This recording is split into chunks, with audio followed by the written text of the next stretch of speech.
मुझे इस पर काम करने में काफ़ी समय लगा, लेकिन मुझे आखिरकार 3 कहानियाँ मिलीं, जो स्कूल लॉकडाउन के दौरान हुईं। ये एक सामान्य सुनसान दिन था, जब कैलकुलस कक्षा में थे।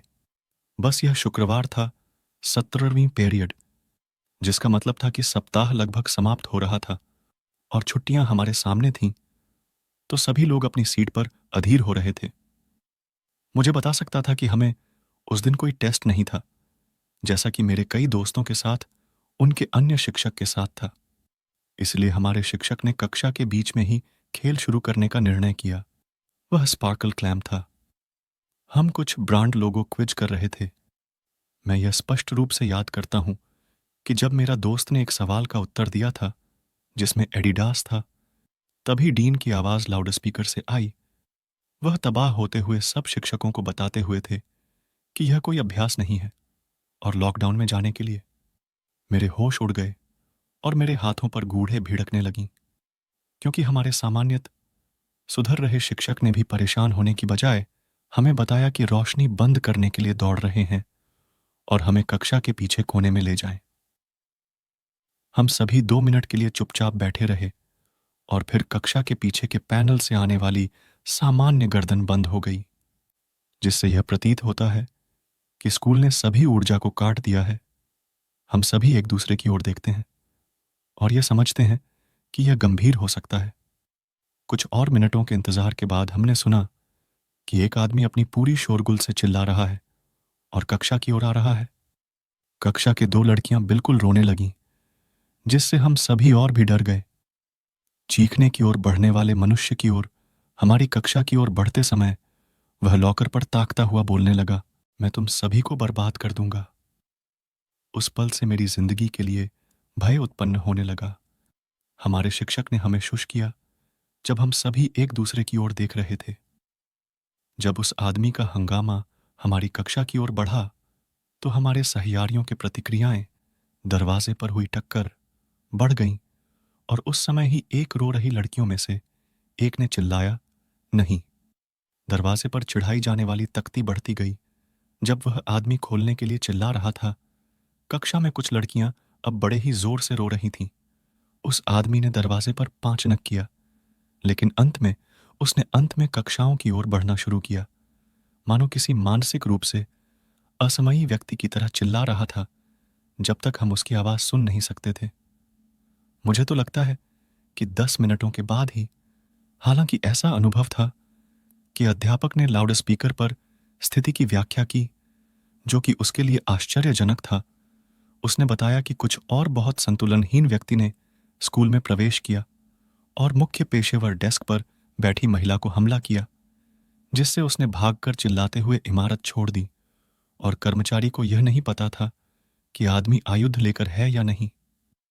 इसलिए उस समय स्कूल के पास कैमरे नहीं थे और सही सुरक्षा को बर्दाश्त करने की साधना नहीं थी। इसके लिए कुछ होने की संभावना बहुत बढ़ गई थी। हॉलवेज और कर्मचारी ने सभी हॉलवेज और कक्षाएं जांच लीं, लेकिन उसे नहीं मिला। फिर डीन ने शिक्षकों को शिक्षा को फिर से शुरू करने के लिए निर्देश दिए, लेकिन सभी दरवाजे बंद रखने का और किसी भी कारण से छात्रों को नहीं जाने देने का। सब हालांकि यह है कि रात की पाली वाला एक सफाई कर्मी स्कूल के पिछले हिस्से में एक कपड़ा कमरे में सोता हुआ पाया गया था और मेरे सहपीड़ों के द्वारा फैलाई गई अफवाहों के अनुसार उसकी जेब से बाहर एक 44 मैग्नम निकली थी। साफ है कि जेनेटर ने कुछ मूर्खपन किया होगा उसे जगा देने के लिए। उदाहरण के लिए कपड़ा कमरे का दरवाजा खोल देना, क्योंकि एक पुलिस अफसर को सीन पर पहुंचने में समय लग गया। जब तक कि कक्षा, मुझे पता है कि आज तक इस आदमी को मिला गया होगा, लेकिन मैं यह सोचना चाहता हूं कि शायद अब उसे सही मदद दी जा रही है। तो स्कूल के लंच पीरियड्स में पहला लंच पीरियड सभी 6वीं कक्षा के छात्र और कुछ 7वीं कक्षा के थे।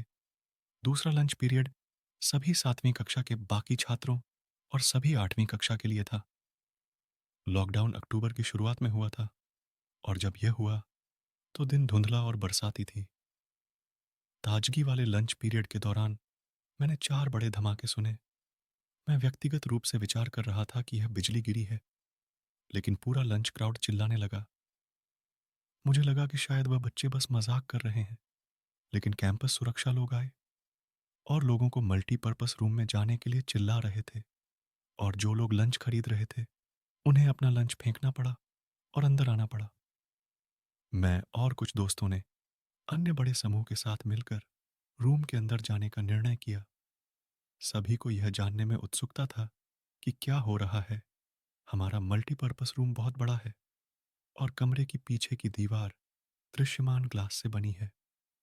जब मुझे और मेरे दोस्तों को तेजी से अंदर भगाया गया, कैंपस सुरक्षा ने पर्दे से दीवार को ढक दिया और हर बाहरी के पास एक बड़े ग्रुप था।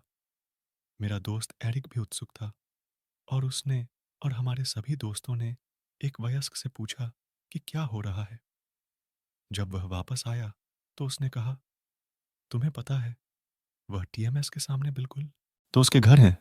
मैंने कहा, हाँ, वहां एक पागल आदमी है जो ने अपने घर के सामने अपने आप को बाधित कर लिया है और यह धमकी दी है कि वह आत्महत्या करेगा और पुलिसों को मार देगा अगर उसे बाहर किया गया। वह स्कूल के बाहर घूम रहा था और बच्चों को एक अजीब तरीके से देख रहा था। एरिक ने हमें बताया कि बाद में पता चला कि यह आदमी एक पंजीकृत यौन अपराधी भी था, जो मामले को और भी बुरा बना देता है। हम एक पूरे घंटे तक मल्टीपर्पस रूम में फंसे रहे। 2 पीरियड्स को ले लिया गया। जब पूरी घटना समाप्त हो गई, हमें एक के बाद एक हमारी कक्षाओं की ओर ले जाया गया। मुझे बाद में पता चला कि यह आदमी मेरी दोस्त ब्रैंडी के पड़ोस में रहता है, जिसने मुझे बताया कि पिछले हैलोवीन के दिन उसने उसी आदमी को अपनी खिड़की में उसकी हथेली काटते हुए और अपने ही रक्त में लिखते हुए देखा था, यहां मत आना, नहीं तो मैं तुम्हें मार दूंगा। बेशक हैलोवीन के दिन लोग, ब्रैंडी सहित, इसे केवल छुट्टी के लिए मानते थे, लेकिन इस भयानक घटना के बाद हमें यह पता चला कि यह आदमी मानसिक रूप से अस्तित्व में है और हम खुश हैं कि वह हमारे पास कभी नहीं पहुंचा। मैं 22 वर्ष का हूं, कॉलेज से हाल ही में निकला हूं और हाल ही में मैंने अपने पुराने हाई स्कूल में एक कंप्यूटर इंटर के रूप में नौकरी पाई है, स्कूल के बेसमेंट में। स्कूल का बेसमेंट बहुत गंदा और असंगठित है, लेकिन वहां एक छोटा सा 3 व्यक्ति का कार्यालय है जो वास्तव में बहुत अच्छा है। यहाँ 3 बड़े डेस्क्स, 2 मिनी फ्रिज, दीवार पर माउंट किए गए एक फ्लैट स्क्रीन टीवी और यहाँ संतोषजनक हवाई शीतलन है, जिसे स्कूल के छात्र और शिक्षक स्वर्गीय तोड़ नहीं सकते हैं। और बेशक स्कूल के सर्वर्स और अन्य कंप्यूटर सामान। मुझे इस नौकरी मिली क्योंकि मेरे 3 पुराने कंप्यूटर शिक्षकों ने मुझसे खुद को बड़ा प्यार किया। मुझे वास्तविक दोस्तों की तरह समझा जा सकता है, सिर्फ शिक्षक आकृतियों के रूप में नहीं। तो उन्होंने सभी का बड़ा सहारा किया था। यह अच्छा रहा है, जब तक कुछ हफ्ते पहले एक घटना नहीं हुई। मेरे 2 सहकर्मी, जो कि मेरे साथ इस कार्यालय को साझा करते हैं, डेव और गैरी, ऊपर कागज पर काम कर रहे थे, या जो भी काम हो रहा था। मैं अपने लंच ब्रेक के दौरान अपना सैंडविच खा रहा था जब मैंने फ्रंट ऑफिस की एक महिला से एक फोन कॉल प्राप्त की, जिसने मुझे बताया कि स्कूल लॉकडाउन में है और किसी ने संभावित रूप से असलही होकर स्कूल में प्रवेश किया है। इसके अलावा मेरे पास कुछ करने के लिए ज्यादा कुछ नहीं था, क्योंकि इस छोटे से कार्यालय के बावजूद इसमें एक वास्तविक दरवाजा नहीं था, बल्कि एक बड़ा ओपनिंग ही थी, और पूरे बेसमेंट के दरवाजे का तो लॉक भी काम नहीं कर रहा था। अपनी खुद की सुरक्षा के लिए मैंने कार्यालय में सभी लाइट और मेरे कंप्यूटर स्क्रीन को बंद कर दिया। मैंने अपना फोन डेस्क पर रखा रखा और गैरी और डेव को मैसेज कर रहा था, लेकिन उनका कोई जवाब नहीं आया। मैं वहां डार्क में अपने फोन पर खेलते हुए लगभग 20 मिनटों के लिए बैठा रहा। ऊपर से नीचे कुछ सुना नहीं जा रहा था, लेकिन मुझे यह पता नहीं था कि क्या हो रहा था। मैं यहां से नीचे, लेकिन मुझे यह कोई कॉल करने की अनुमति नहीं थी जब तक यह जानकर नहीं कि लॉकडाउन खत्म हो गया है।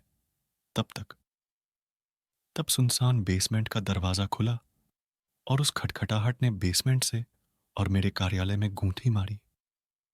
मैं अपनी सीट से उठा और सोच रहा था कि क्या मैं गैरी और डेव को बुलाऊं कि कहीं आना चाहिए।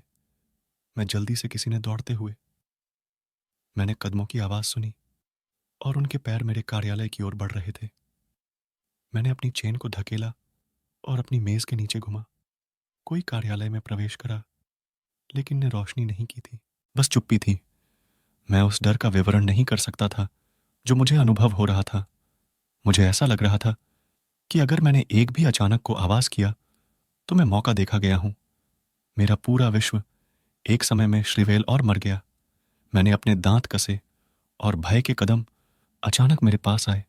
जब मेरा फोन बजा, जब मैंने टेक्स्ट मैसेज प्राप्त किया, मैंने अपने पूरे दंड को दबाया और तब मेरा फोन दिला, जैसे डिंग कर रहा था। मैं एक लंबा ब्रेथ लेता हूं और आसमान की ओर टेढ़ा मुंह बनाता हूं, लेकिन उसी क्षण मुझे यह एहसास हुआ कि कुछ खराब हो रहा है। मैं दांतों को दबाए हुए ऊपर देखता हूं और अपने पेट को अंदर करता हूं। व्यक्ति ने मेरी संदेहपूर्ण नजर को पकड़ लिया और परेशान हो गया। मैं जो कुछ भी करने का सोच सकता था वह चला उपस्थित करने के लिए कुछ करना था। एक गनशॉट का शोर बेसमेंट में गूंजा गया। मैं अंधकार में कुछ धातुओं से टकराहट की आवाज सुन सकता था, लेकिन धन्यवाद भगवान को उस गोली ने मेरे पास नहीं लगाया और मैं उपस्थित कर लिया। भाग्यशाली रूप से पुलिस सभी निकासों पर मौजूद थी, जिसमें बेसमेंट निकास भी शामिल था। और जब उसने दरवाजा खोला तो उस पर कॉल किया गया। और अच्छी खबर यह है कि हमारे शिक्षक मिस्टर बकली ने गनशॉट से बच गए। बाद में यह निर्धारित किया गया कि उस व्यक्ति और मिस्टर बकली के बीच